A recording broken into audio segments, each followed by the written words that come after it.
ஹரே கிருஷ்ணா. பங்குனி மாத தேய்பிரையில் வர ஏகாதசியோட பேர் பாபமோச்சினி ஏகாதசி. தேய்பிரைனா கிருஷ்ணபக்ஷம். யுதிஷ்டிர மகாராஜா கிருஷ்ணர்கிட்ட பாபமோச்சினி ஏகாதசியோட கதையை சொல்லி கேட்குறார். கிருஷ்ணர் சொல்கிறார், மான்தாத்தா அப்படிங்கிற ஒரு ராஜா லோமஷ் ரிஷி கிட்ட இந்த கதையை பற்றி கேட்டப்ப லோமஷ் ரிஷி மான்தாத்தாக்கு என்ன கதையை சொன்னாரோ அதை தான் கிருஷ்ணர் இப்போ யுதிஷ்டிரர்கிட்ட சொல்கிறார். என்னென்னலாம் பலன் கிடைக்கும் இந்த ஏகாதசி விரதம் இருந்தால், என்னென்ன பாவம்லாம் போகும் அப்படின்னு கேட்கும்போது லோமஷ் ரிஷி என்ன சொல்கிறாருன்னா, 1000 பசுக்களை தானமாக கொடுத்தா என்ன பலன் கிடைக்குமோ அந்த பலனும், கருக்கலைப்பு செய்த பாவம், அப்புறம் குரு பத்னியோடு சேர்ந்த பாவம், அதுமாரி எல்லா பாவமும் விலகிறோம் அப்படின்னு சொல்கிறார். தேவலோகத்தில் பூக்கள்லாம் பூத்து குலுங்குற விதவிதமான நிறங்களுடைய அழகான ஒரு காடு இருக்கான், வனம். அந்த காட்டில் எப்போதுமே இந்திரன் கந்தர்வர்களோடையும் அப்சரர்களோடையும் சந்தோஷமாக பொழுதை கழிப்பானான். அப்படி இருக்கும்போது ஒரு நாள் காமதேவன், அதாவது மன்மதன் மேதாவி அப்படிங்கிற ஒரு முனிவர் அங்கே தவம் பண்ணிட்டு இருக்கிறத பார்த்துருக்கான். அந்த ஒரு அழகான வனத்தில் தான் மேதாவிங்கிற முனிவர் தவம் பண்ணிட்டு இருக்கார். எங்கே தவம் பண்ணுறாருனா, அவருடைய அப்பாவுடைய குடிலுக்கு வெளியில். அவருடைய அப்பா மேதாவிங்கிற அந்த முனிவருடைய அப்பா பேர் சவன் முனி. இந்த சவன் முனி அப்படிங்கிற ஒரு பையன்தான் மேதாவி. ரொம்ப வருஷமாக தவம் பண்ணிட்டு இருக்கான். மன்மதன் அதை பார்த்தோன்னே இவன் சிவபக்தனாச்சு, நம்ம ஏற்கனவே சிவன் நம்மளை பஸ்பமாக்கியிருக்காரு, அதனால் அவனுக்கு சிவபக்தர்கள் யாரையுமே பிடிக்காது.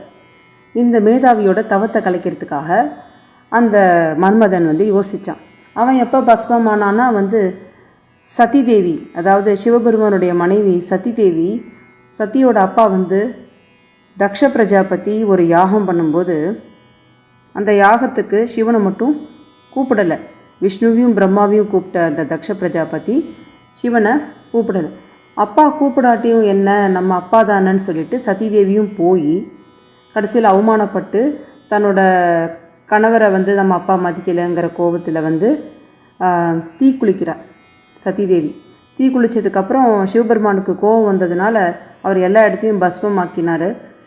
அதுக்கப்புறம் 60,000 ஆண்டு காலம் அவர் தவத்தில் இருந்தபோது அந்த தவத்தை இந்த மன்மதன் கலைச்சான்.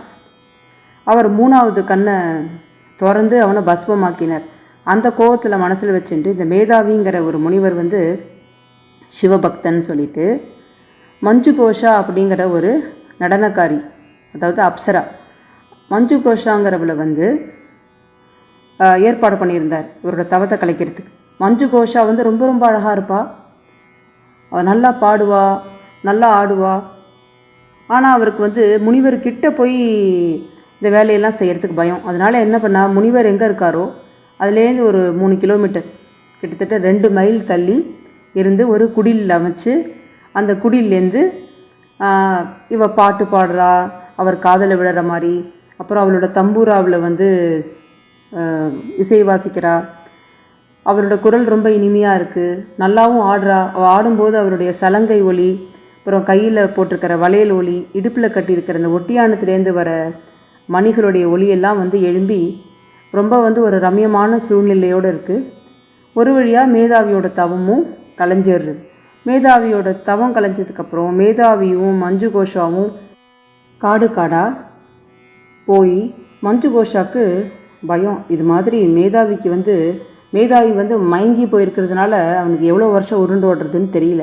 கிட்டத்தட்ட 57 வருஷம் உருண்டோடி போச்சு. நடுவில் அவள் கேட்பா, இது மாதிரி நான் போகணும், நான் இங்கேருந்து வந்தேனோ அங்கேயே போகணும், நான் இங்கே இருக்கிறதுக்காக நான் வரல, நான் திரும்ப போகணுன்னு சொல்லும்போதெல்லாம் மேதாவி சொல்வார், இப்போ தானே வந்தேன், நேத்திக்கு தானே வந்தேன், அதுக்குள்ளே என்ன அவசரம்னு கேட்பாராம்.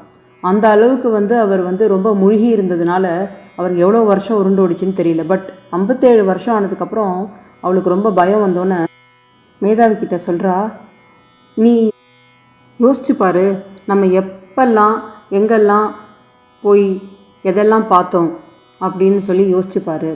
முதல்ல நம்ம சந்திப்பு எப்படி நடந்ததுன்னு யோசிச்சுப்பார்.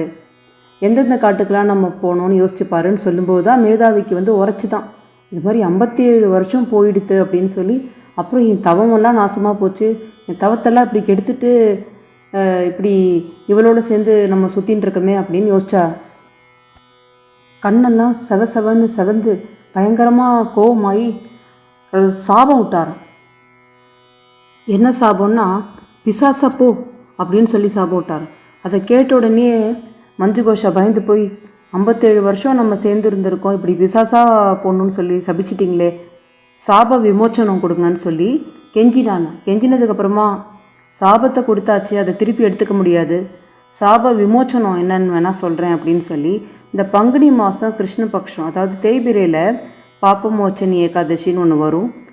அதை நீ இருந்தேனா நீ என்னோட தவத்தை கலைச்ச பாவம்லாம் விலகிரும் அப்படின்னு சொல்லி ஒதுங்கி போய் தான் அப்பா கிட்ட, சவன் முனி கிட்ட போய் இது மாதிரிலாம் சொல்லி, நான் இப்படி 57 வருஷம் வீண் பண்ணிட்டேன், இப்போ வரைக்கும் நான் செஞ்ச தவமெல்லாமும் நாசமாக போச்சு, இதுக்கெல்லாம் நான் என்ன விமோச்சனம்னு தெரியலன்னு சொல்லும்போது அவள் அப்பா சொன்னாராம், பாப்பமோச்சனி ஏகாதசி விரதம் வரப்போகுது, இப்போ நீ இந்த விரதத்தை கடைபிடிச்சா உனக்கு பாவம் விலகும் அப்படின்னு சொல்கிறார்.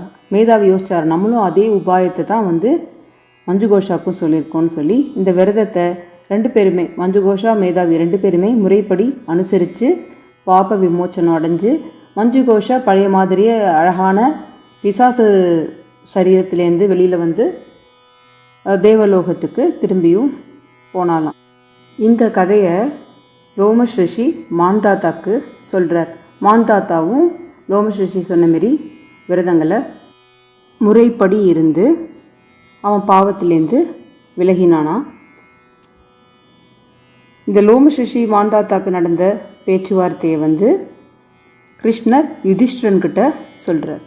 இது பவிஷ்ய உத்தர புராணத்தில் இருக்கிற கதை. ஹரே கிருஷ்ணா.